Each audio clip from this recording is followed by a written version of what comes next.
So you're going on vacation and you think it's impossible to raw feed your cat. Wrong. You can definitely do it. I promise you, I worked as a cat sitter for 3 years before I started my online business, and I've encountered every type of situation. One client had 9 cats, so that's about 12 or 13 different bowls to clean, multiple litter boxes to scoop and clean. 2 of the cats even took medication, and eventually they adopted a 10th cat. One client's cat was diabetic, and the only way that we could inject insulin was if she popped up on the couch next to us and we petted her. By the way, she was very shy and hid from us the first few visits. Another cat needed fluids, and the only way to administer was to wrap her up in a towel, put her in a baby bathtub, and then put that bathtub in the adult bathtub and hang the bag of fluids on the shower curtain rod. So I promise you that your situation is not too difficult for a cat sitter to handle. I will show you exactly how to do that in this video. Hi friends, it's Jess and Jericho, and as I mentioned, I did work as a professional cat sitter for 3 years before I started my online business. And what you're going to do is hire a professional. That is the most ideal situation when you're traveling, because you're not only paying them to take care of your cat, you're paying them to actually show up, to follow the instructions, and you're also paying for the peace of mind of traveling and being on vacation without having to worry about it. So it's literally the cat sitter's job to follow your instructions. So whatever your instructions are, when it comes to feeding, taking care of the litter box, if your cat takes medication, if you want them to bring in the mail, water plants, pull down the shades only 3/4 of the way down, it doesn't matter what it is. I've heard it all, I've seen it all. They will follow your instructions. So when you find a cat sitting business, talk to the owner and ask for referrals, ask for client testimonials so that you can see the service that they provide, hear from their current clients. Before you go on your trip, the sitters are going to come to your house to meet you in person, to meet your cats, and to go over care. So this is your chance to tell them everything, to show them everything. They're going to keep note of everything in their records. So we had specific questions that we asked every single client, from who's your vet, is their credit card info on file, where's the carrier, to where do you dispose of the litter box waste, because we scoop it and we clean it and take out the waste. We don't leave any mess in your apartment or your home. Now, I'm not saying that your family and friends and neighbors don't know how to take care of cats, but it's just different when you hire a professional. For example, let's say maybe your dad is a really handy plumber. He likes to fix things. But sometimes you just want to hire a professional to get it done when you need it done and exactly how you need it done. Or let's say when you're traveling, you have to have somebody take over your job while you travel. Are you going to give some notes and instructions to your coworker that already knows your clients and knows the business? Or are you going to tell your boss, hey, my friend's going to come in for the day and fill in my spot, it'll be fine. It's always better to hire a professional because you're going to get the job done and you'll have that peace of mind when you travel. So many clients texted me, emailed my boss and said, oh my gosh, I was so worried to leave my babies, but I actually think that they had a much better time and more fun with Jess while I was away. And it's great to have that relationship with your sitter because you trust them, you know them, you like them, and your cats end up trusting them, knowing them, and liking them. Now, I know probably your first thought is, oh, my cat's so shy, he'll never come out. I've heard it all before. I've had so many people tell me, you will never see my cat, and then within a few visits, the cat gets to know me, and they're actually coming out from under the bed to the sound of my voice. And if you need help with organizing everything, I did create a cat care binder that includes care instructions, medical records, and specifically cat sitter instructions as well. And you can find that in the description. Now, just so you know, when you hire a cat sitter, they're going to ask you these questions and gather this information at the meeting, and probably when you set the meeting appointment, the owner will probably get the most crucial information from you, and then the sitters will fill in the rest based on what your home is like and where everything is located. But so they're going to keep that in on their records. So from the time you have that meeting up until your travel, if you decide to change something, email the boss right away and they will update their records. Don't just leave chicken scratch last minute notes, because Honestly, it's really difficult to read your handwriting, and the cat sitter is there to take care of your cat and not decipher your Paleo-Hebrew hieroglyphics, picture language. So if you're going to use my cat care binder and the cat sitter instructions, I highly recommend using the digital copy. So you can use this on your tablet with an app called GoodNotes or NoteShelf. That way you can type everything out and it's organized and bundled nicely and packaged for your sitter.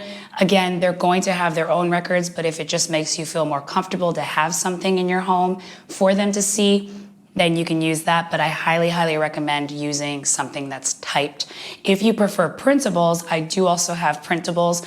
You can fill it out digitally with a free Adobe Acrobat account, and then you can print it. And that's going to be much easier for your cat sitter to navigate, find the instructions that they need, and also read it. Basically, the easiest way to do this, if you're raw feeding and you're hiring a sitter, feed something that's already complete and balanced, or if you're feeding homemade food, prepare it and portion it out before you leave. That way everything is already portioned. The cat sitter doesn't have to do anything to it. Although if you do have special instructions, like you want to add supplements fresh at mealtime, it's really not difficult. Just give the cat sitter instructions and they will follow them. But I highly recommend portioning it out before you leave so that everything's in the freezer and you can just point to things and say, okay, for example, I'll just use this as an example of what I do. So each of these glass bowls is 1 day's worth of food. When you come in the morning to feed breakfast, take one of those and put it in the refrigerator to thaw so that tomorrow his meals are already thawed. Tonight when you come for dinner, take what you put in the refrigerator this morning and split it into 2 jars. That way you have one for breakfast and one for dinner. Done. If you want to make it even easier, you can do separate portions. So each one of these is breakfast and dinner. So take 2 of them out the day before for the next day. And I highly, highly, highly recommend having a cat sitter come twice a day. At the minimum, bare minimum, once a day. But ideally, regardless of the type of food that you feed, twice a day is much better because then you can have clean dishes, no food left out all day, clean litter box, refreshed water, lots of playtime, and more bonding with your cat as well. The more visits you have, the more opportunity there is for your cat to bond with the sitter, and therefore the more relaxed and calm and peace of mind that you will have when you're traveling. But if you can only do once a day, then I would suggest buying an automatic feeder, a timed feeder that has a tray that closes and also has room for an ice pack underneath the trays because that's going to help keep the food fresher for longer. So let's say your cat sitter comes in for breakfast. They will feed breakfast when they're there and then set up dinner in the automatic feeder to open X amount of hours later. And then the next day when they come in for breakfast, they'll clean that up, feed breakfast, and set up dinner again.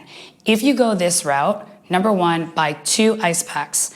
That way, when your sitter comes in the next day, that ice pack is going to be thawed, right? Because it was just sitting out from yesterday morning, from 24 hours ago, basically. So you want to have a second backup ice pack already frozen in the freezer for the sitter to put for that day. And then the thawed one will go in the freezer so that next day when she comes, the thawed one goes back in the freezer and there's one in the freezer already frozen for that dinner. I'll put some links to different resources in the description. You'll have to choose the best one that works for your situation.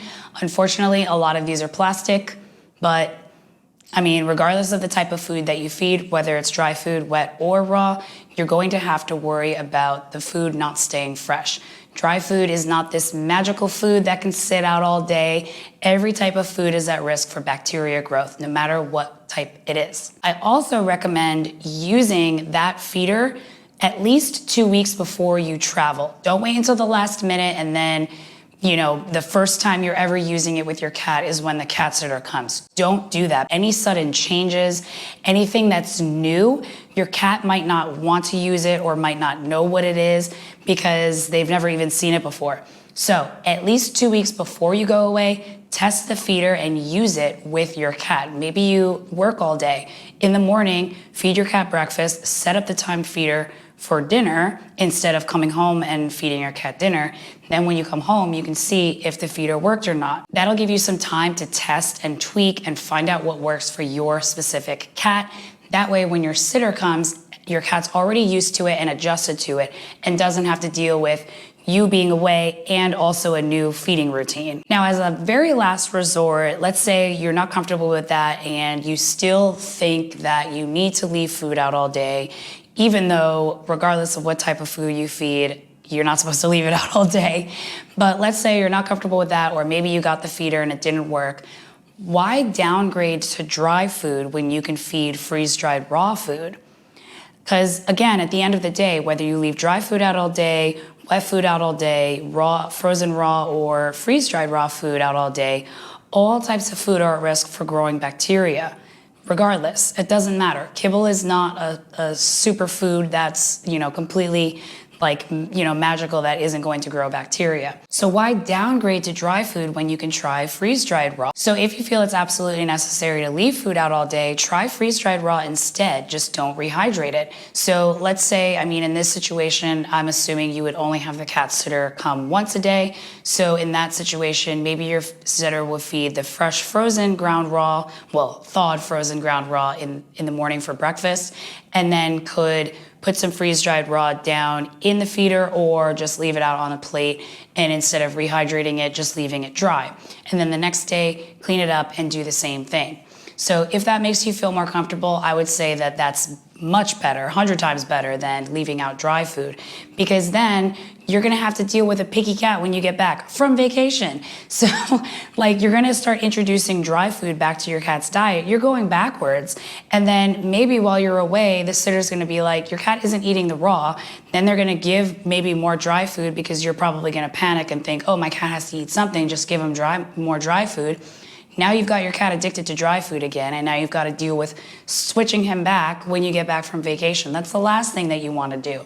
So I would suggest keeping what your cat eats and figuring out a better option that works instead of downgrading to dry food. Also, if you're going to go this route with freeze-dried raw, same thing here. Make sure you start introducing it to your cat's diet at least 2 weeks before you go away. So maybe use it as treats for clicker training. Maybe your cat's using puzzle toys. Start introducing it somehow to your cat's diet so that your cat recognizes it as food. You don't want to wait until your cat sitter's very first visit to start introducing new foods, because that's a sudden change and your cat might not recognize it as food, your cat might not eat it, or if your cat does eat it, he could get sick. And that has nothing to do with the quality of the food. It's just that your cat's never had it before, so his body doesn't know how to digest it yet. Don't wait until the last minute. Make sure you test all of these things before you go away. So 2 weeks before you go away. Most travel plans you plan in advance, right? So find your sitter in advance, get everything organized in advance, test things in advance, introduce new foods if you're going that route in advance. That way, everything is organized and your cat's used to all of these things and you're used to all these things. You're both comfortable with all of these things before you travel. That way, everything is easier for your cat to adjust to when the new sitter comes, and you're more able to, instruct your cat sitter better. You're not gonna, oh, I forgot about this last minute thing. Oh, I forgot about this last minute thing. Use my binder in the description, and also check the description for different cat food brands that I recommend, or you can check out this video right over in Meow. It is the best cat food brands of 2023. Thanks for watching.